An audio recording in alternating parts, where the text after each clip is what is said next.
नमस्ते Kamlesh ji. Good afternoon. स्वागत है आपका इंडियन बिजनेस टीवी पर। नमस्ते प्रिया जी, गुड आफ्टरनून। कैसे हो आप? बढ़िया सर, आप कैसे हैं? Good good madam, thank you. Uh, तो सर आज हम बात करेंगे। सबसे पहले मार्केट देख लेते हैं। सेंसेक्स जो है वो इस वक्त मिड डे है और सेंसेक्स चल रहा है 750 पॉइंट्स डाउन। और निफ्टी 200 पॉइंट्स डाउन है।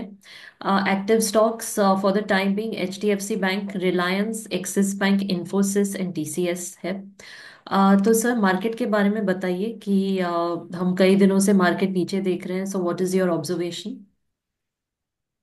यस प्रिया जी, मार्केट में कंटिन्यूअस सेलिंग प्रेशर देखने को मिल रहा है। जी। और मैं मानता हूं कि इंस्टीट्यूशनल सेल्स भी काफी हो रहा है, हम्म। स्पेशली एफपीआई की ओर से। और हम्म। जनरली ये दौर जब दिसंबर महीना होता है तो हम्म। मुझे लगता है कि वो उनका सेलिंग या एक्टिविटी होती है। और हम्म। अब मैं ऐसा मानता हूँ कि शायद आज के बाद, जब अब 20 दिसंबर हो गई है ना, तो hmm. Most of the fund manager in Europe and America वो तो हम्म। क्रिसमस की छुट्टियों में लग जाते हैं। हम्म। तो आज के बाद नेक्स्ट वीक ऑनवर्ड कोई हम्म। भारी सेल हो ऐसा मुझे लगता नहीं है। दो हम्म। कारण सर है, एक तो प्रॉफिट टेकिंग तो है ही उनका। हम्म। और मैंने एफपीआई के लिए कहा था कि प्रॉफिट बुकिंग के साथ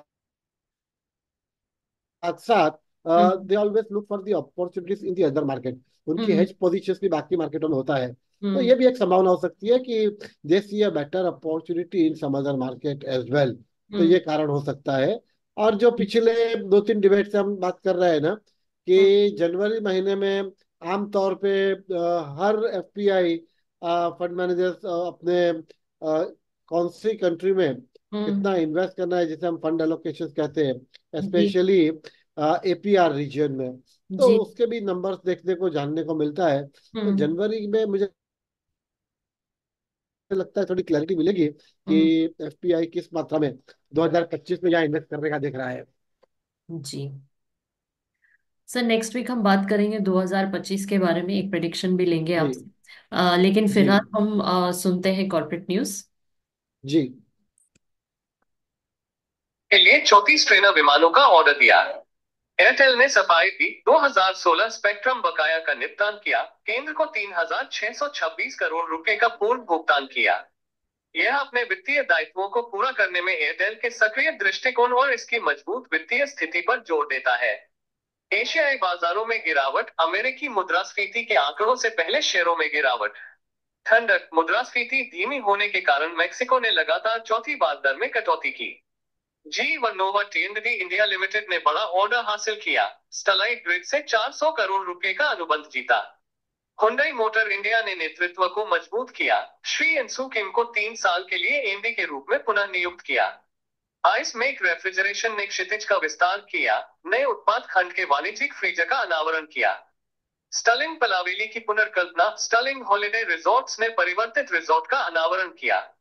कंपनी नवीनीकृत पेशकश का अनुभव लेने के लिए मेहमानों को आमंत्रित कर रही है।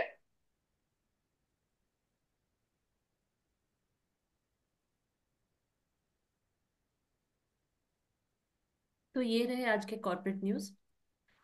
सर जैसे आप जानते हैं कि अभी 2 दिन पहले फेडरल रिजर्व की मीटिंग हुई थी और उन्होंने इंटरेस्ट रेट जो है वो और फिर से एक बार कट किए हैं बाय 25 बेसिस पॉइंट। तो आप बताइए कि इंडियन स्टॉक मार्केट के ऊपर लॉन्ग टर्म और शॉर्ट टर्म इसका क्या असर होगा, if we consider the current market valuations and investor sentiments. Priya ji, as expected hmm. दुनिया में बहुत सारे फाइनेंशियल एनालिस्ट ये एक्सपेक्ट कर रहे थे कि हम्म। इस बार 25 बेसिस पॉइंट का रेट कट आएगा, और वैसे जी। हुआ है। हम्म। तो यूएस में अब interest rate is stable at around 4.5 4.75 के ऊपर। जी। ओके। हाँ, हम सब जानते हैं कि दुनिया के सारे अर्थतंत्र के ऊपर, इकोनॉमी के ऊपर, हम्म। यूएस के फेड रेट के ऊपर सबकी नजर होती है, हम्म। क्योंकि उसकी इम्पैक्ट ग्लोबल इम्पैक्ट होती है, दुनिया के हर इकोनॉमी के ऊपर कहीं ना कहीं हम्म। कुछ ना कुछ इम्पैक्ट होती है। हम्म। और ये इंटरेस्ट रेट कट करना, ये हम्म। एक अपने आप में पॉजिटिव साइड इसलिए कहूंगा अमेरिका के लिए, हम्म। कि उसका मतलब ये हो रहा है कि प्राइस राइस या इन्फ्लेशन थोड़े कंट्रोल में है। और हम्म। इसके लिए ये इंटरेस्ट रेट कम हुआ है। हम्म। इंटरेस्ट रेट कम होने से एक तो क्रेडिट टेक ऑफ को थोड़ा एक सपोर्ट मिलता है। हम्म। और ईएमआईज जो होते हैं लोन्स के, उनमें कंज्यूमर्स को भी थोड़ा बेनिफिट मिल जाता है। हम्म। तो ये जो इंटरेस्ट रेट कट हुआ है फेड की ओर से, हम्म। मैं मानता हूँ ये एक पॉजिटिव कदम है। अब जब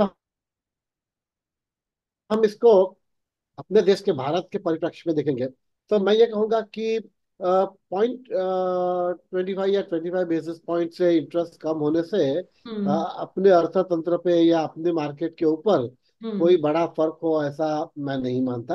हम्म। ठीक है कि मूवमेंट होती रहती है मार्केट में, लेकिन देखिए इंटरेस्ट रेट पे कैसा होता है, मेरा ऐसा मानना है कि अगर फेड इंटरेस्ट रेट बढ़ाती है, हम्म। तो क्या होता है कि जो अमेरिकन फंड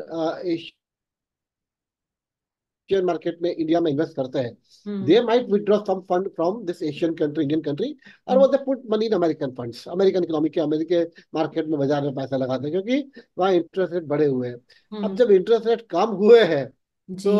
उनको भी मेरे ख्याल से बेटर ऑप्शन तो यही होगा कि they will look for a better return. Hmm. और आज में हम ये कह सकते हैं कि बेटर रिटर्न के लिए hmm. India is a very attractive market है।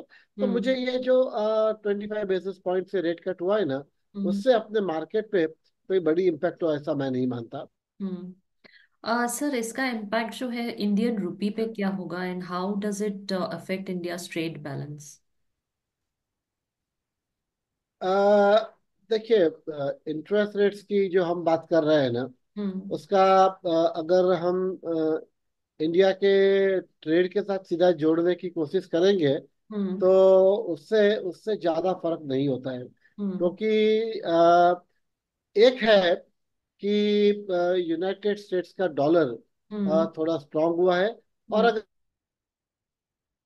अगर प्रिया जी आपको स्मरण हो, तो हमने हम्म। 3-4 महीने पहले डिबेट में भी एक बार ये डिस्कशन में मैंने कहा था कि हम्म। तब जो डॉलर अपना हम्म। 84.5 के आसपास चल रहा था, जी। तो मैंने कहा था ये दिसंबर तक, ये साल में ही वी हम्म। विल सी कि वो 85 को क्रॉस कर जाएगा। और जी। हम देख रहे हैं आज 80.45, 80.07 आ चुका है। जी। जी आप। डॉलर स्ट्रेंग हुआ है, उसके पीछे एक कारण ये है हम्म। कि प्रेसिडेंट इलेक्ट हम्म। डोनाल्ड ट्रंप के आने से डेफिनेटली यूएस के सेंटिमेंट में बहुत फर्क हुआ है।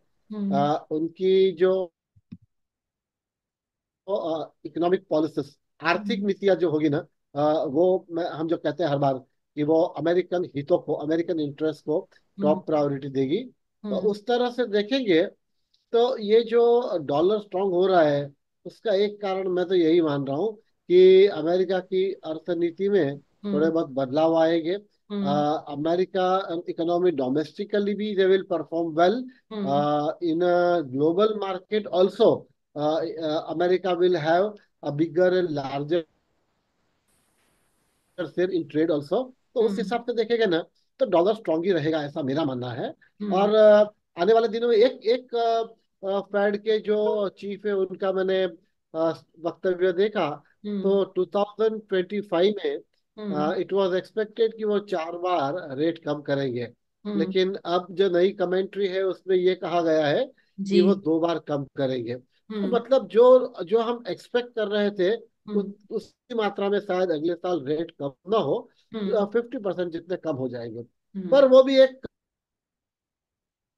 मैं कहूंगा कि ग्लोबल इकोनॉमी के लिए, यूएस इकोनॉमी के लिए भी ये एक अच्छे संकेत है। इंटरेस्ट रेट का कम होना is always boost the economy, तो ये एक अच्छे जी। संकेत है। हम्म। और हमारे भारत के लिए मैं ये कहूंगा कि जो ज्यादा अभी चैलेंजेस जो है ना, ये हम्म। मैं मानता हूँ कि हमारा एक्सपोर्ट का जो ग्रोथ होना चाहिए, हम्म। वो इस साल में ज्यादा उसको एक्सपोर्ट को बूस्ट मिले, वैसी कोई हम्म। पॉलिसी अनाउंसमेंट बजट में आए, ऐसी मेरी उम्मीद है। हम्म। क्योंकि फिलहाल थोड़े ट्रेड डेफिसिट अपने बढ़ते जा रहे हैं, ऐसा मैं कह सकता हूँ। जी। सर, आरबीआई कैसे रिस्पॉन्ड करेगी इस रेट कट को, and what will they do to mitigate any potential negative impacts on the Indian economy? Priya ji, देखिए, जहां तक आरबीआई, रिजर्व बैंक का या अपने देश का सवाल है ना, मैं हम्म। एक बात निश्चित रूप से कहूंगा कि दुनिया के बाकी के देशों को देखकर हम्म। अपनी अपनी गवर्नमेंट, अपनी सेंट्रल बैंक डिसीजंस नहीं लेती। हम्म। अमेरिका की रिक्वायरमेंट कुछ और होती है, भारत की रिक्वायरमेंट कुछ और होती है। तो हम्म। अमेरिका में कुछ हो तो वो भारत में भी हो, वो जरूरी नहीं है। अगर आपने देखा होगा तो बैंक ऑफ इंग्लैंड ने भी अपने रेट में कोई बदलाव नहीं किए हैं। हम्म। बैंक ऑफ जापान ने भी अपने रेट में कोई बदलाव नहीं किए हैं। हम्म। यूएस की अपनी एक इकोनॉमी है, तो ये बदला हुआ है। हम्म। जहां तक अपने देश का सवाल है, मैं ये मानता हूं कि आरबीआई यही चीज को कंसीडर करेगी कि हम्म। अपने देश में इन्फ्लेशन लेवल कहाँ पर है। हम्म। इन्फ्लेशन अगर जो अपने रेंज बाउंड में जो फिगर है 4 to 6% जी। उसके बीच में है, और हम्म। थोड़े इन्फ्लेशन कम आते हैं। देखिए, अभी जो मेरे पास है एक डेटा, हम्म। तो डब्ल्यूपीआई का डेटा जो अभी आया हुआ है, वो हम्म। इस कम डाउन टू 1.89%। हम्म। यानी डब्ल्यूपीआई का इन्फ्लेशन नीचे आ रहा है। हम्म। तो वो देखते हुए शायद कंज्यूमर इन्फ्लेशन का, सीपीआई का भी नंबर्स कम आए। तो मैं हम्म। ऐसी उम्मीद करता हूँ कि आने वाले जो आरबीआई की मॉनिटरिंग कमेटी की मीटिंग होगी, हम्म। तो उसमें शायद हमारे यहाँ भी 50 बेसिस पॉइंट इंटरेस्ट रेट कम हो, ऐसा मैं कह सकता हूँ। हम्म। ऐसा मुझे लग रहा है। लेकिन निश्चित रूप से ये हम्म। अपनी देश की इकोनॉमिक कंडीशंस को देख के ही आरबीआई निर्णय करती है कि हम्म। इंटरेस्ट रेट कहाँ होना चाहिए। जी। अब तो अगर हम करंट इन्फ्लेशनरी प्रेशर देखें इंडिया में, तो how would Fed rate cut interact with RBI's monetary policy decision? हमारे यहाँ जो फिलहाल इन्फ्लेशन के रेट, इंटरेस्ट रेट चल रहा है, hmm. That is I would say in line with hmm. The current economic scenario of this country. Hmm. और Fed cut के रेट से, जो मैंने कहा ना कि फेड कट की एक इम्पैक्ट दुनिया के हर इकोनॉमी पे होता है। हम्म। लेकिन that depends country to country भी होता है। हम्म। अब ये जो 25 बेसिस पॉइंट से कट हुआ है, तो हम्म। उसका सीधा अर्थ तो ये होता है कि अमेरिका के अंदर हम्म। लिक्विडिटी बढ़ेगी, लोगों के कंजम्पशन बढ़ेंगे, लोगों हम्म। के खर्च करने के लिए जेब में पैसे होंगे। तो उस हम्म। प्रकार से अमेरिका की अर्थव्यवस्था को एक बूस्ट मिलता है। अब हम्म। जब अमेरिका की इकोनॉमी को बूस्ट मिलता है, अमेरिका की इकोनॉमी सुदृढ़ होती है, तो हम्म। ग्लोबली भी कई देशों को उसका फायदा होता है, क्योंकि हम्म। दुनिया के अनेक सारे ट्रेड जो है उसमें hmm. US is a bigger trade partner है। तो हम्म। उस हिसाब से मैं ये कहूंगा कि हमको भी एक अपॉर्चुनिटी है। हम्म। लेकिन प्रिया जी, मैं कुछ और कमेंट करना चाहूंगा इसके ऊपर। जी। फेड रेट्स के अलावा भी मोस्ट इम्पोर्टेंट जो हमारा देश के लिए है, हम्म। कि जनवरी थर्ड वीक में हम्म। प्रेसिडेंट इलेक्ट डोनाल्ड ट्रंप जब चार्ज ले लेंगे, तो हम्म। अमेरिकन इकोनॉमी को ग्रो करने के लिए जो नई पॉलिसीज उनकी बनेगी ना, उस हम्म। पॉलिसीज में हमारे देश की सरकार, हमारा देश भारत, ये एक अच्छा अवसर उनके लिए है। फिर से मैं कहूंगा कि हम्म। जिसमें अमेरिका के साथ बाइलेटरल ट्रेड बने, अमेरिका के साथ एक्सपोर्ट्स के नए अपॉर्चुनिटीज, एवेन्यूज ढूंढने चाहिए। हम्म। अमेरिकन मार्केट के अंदर अपना शेयर बढ़े, जैसे चाइना का शेयर है उस तरह हम्म। से भी भारत का शेयर बढ़े। तो जब अमेरिकन इकोनॉमी अपने आप में अच्छा ग्रो कर रही है ना, तो हम्म। साथ में हमको भी ट्रेड हम्म। डेवलप करने के एक अच्छे मौके मिलेंगे। और हम्म। हमारे ट्रेड डेफिसिट को काफी हद तक, मैं ये कहूंगा, सपोर्ट मिलेगा। जी। क्योंकि अमेरिका के साथ ट्रेड बढ़ता है तो, और एक्सपोर्ट बढ़ता है, तो हमारी इकोनॉमी के लिए तो अच्छा होता ही है। और हम्म। हमारी ट्रेड डेफिसिट कम होती है, हमारी इकोनॉमी को भी बूस्ट मिलता है। मैं हम्म। ये कहूंगा कि ये जो प्रेसिडेंट डोनाल्ड ट्रंप की टर्म जो होगा ना, ये आने वाले 4 साल, जी। इंटरेस्ट रेट के बारे में भी मैं ये कहता हूँ कि नो डाउट कहता है कि फेड एक इंडिपेंडेंट ऑटोनोमस बॉडी है, वो डिसाइड करती है। लेकिन हम्म। कहीं ना कहीं गवर्नमेंट की अपनी जो फाइनेंशियल और इकोनॉमिक पॉलिसी होती है, उसको हम्म। कंसीडर तो हर सेंट्रल बैंक करता है। वो सब जी। चीजों को ध्यान में रखते हुए मैं ये कहूंगा कि भारतीय इकोनॉमी को भी आने वाले दिनों में ग्रो होने का एक अच्छा अवसर है। जी। सर, आखिरी सवाल। अभी जो स्टेटमेंट किया था फेडरल रिजर्व ने कि नेक्स्ट ईयर सिर्फ 2 रेट कट होंगे, और ये इन्होंने चेंज किया है, पहले कुछ 4 रेट कट की बात कर रहे थे। तो do you think that they could again change their statement considering the flow of inflation? Yes, देखिए ये एक संभावना, पॉसिबिलिटी हमेशा रहती है, बिकॉज आने वाले 2 महीने में कुछ सडनली नए डेवलपमेंट आ जाते हैं, हम्म। तो they will have to review the decisions which they have taken in the previous meeting. Hmm. लेकिन अगर स्थिति नॉर्मल रहती है, हम्म। जिस तरह से उन्होंने व्यू किया है आने वाले 1 साल के लिए अमेरिका की हम्म। इकोनॉमी किस तरह चलेगी, वो सब हम्म। कंसिडरेशन को, ये सब चीजों को कंसिडर करके ही उन्होंने ये स्टेटमेंट दिया होता है कि हम्म। अगले साल हम 2 बार रेट कम करेंगे, 4 बार नहीं करेंगे। लेकिन ये बदलाव हो सकता है, उसमें कोई बड़ी बात या नई बात नहीं है। अमेरिका की पॉलिसी का बेनिफिट, जैसे मैंने कहा, सबको होता है। और हम्म। मैं फिर से प्रिया जी ये कहूंगा कि मुझे ऐसा लगता है कि बहुत सारे चेंजेस जो दिख रहा है ना मुझे, हम्म। तो प्रेसिडेंट डोनाल्ड ट्रंप के चार्ज देने के बाद, अगर हम्म। अभी भी आप देखें, हालांकि बिटकॉइन को कोई रेगुलेटरी अप्रूवल नहीं है, लेकिन हम्म। फिर भी bitcoin has cross the 1 lakh mark, hmm. जो डोनाल्ड ट्रंप के आने के पहले 80-85 थाउजेंड के आसपास था। जी। तो ये एक एक्सचेंज के लिए, ट्रेड के लिए आने वाले दिनों में संभव है हम्म। कि बिटकॉइन को ये मान्यता दे। तो बिटकॉइन जिस तरह से बढ़ रहा है, तो मेरा हम्म। यही कहने का मतलब है कि अमेरिका की इकोनॉमी में डोनाल्ड ट्रंप के आने के बाद कहीं ना हम्म। कहीं हमको उछाल या सुधार देखने को मिलेगा। मैं अपने देश की बात करता हूँ, तो देखिए अपने देश के भी 1-2 नंबर में आपके हम्म। साथ शेयर कर लेता हूँ। जी। आज एज ऑफ टुडे जो अपना ट्रेड डेफिसिट है ना, हम्म। इन टर्म्स ऑफ डॉलर का है, तो करीबन हम्म। 38 बिलियन डॉलर का ट्रेड डेफिसिट अपना चल रहा है। हम्म। एक पॉजिटिव साइन ये है कि नवंबर महीने के अंदर हम्म। पैसेंजर व्हीकल्स के जो डेटा आए हैं, तो पैसेंजर व्हीकल के अंदर एक्सपोर्ट के जो डेटा है ना, वो एक्सपोर्ट भी करीबन 24% बढ़ा हुआ है, कंपेयरिंग विद नवंबर 23। मैं नंबर दे देता हूँ। नवंबर 23 के अंदर 3,58,841 पैसेंजर व्हीकल एक्सपोर्ट हुए थे, जो हम्म। इस नवंबर में, नवंबर 24 में, हैज हम्म। Gone to 4,46,867। अब ये जो नंबर है, ये मैंने एक्सपोर्ट के किए। हम्म। सेम टू साथ में नवंबर महीने के टोटल सेल्स जो है व्हीकल के, hmm. That has cross the 3 lakh number. 3 lakh vehicle, that includes everything, 2 wheeler, hmm. 3 wheeler, four hmm. Wheeler, passenger vehicle, सब कुछ। लेकिन why I am saying this, कि जिस प्रकार से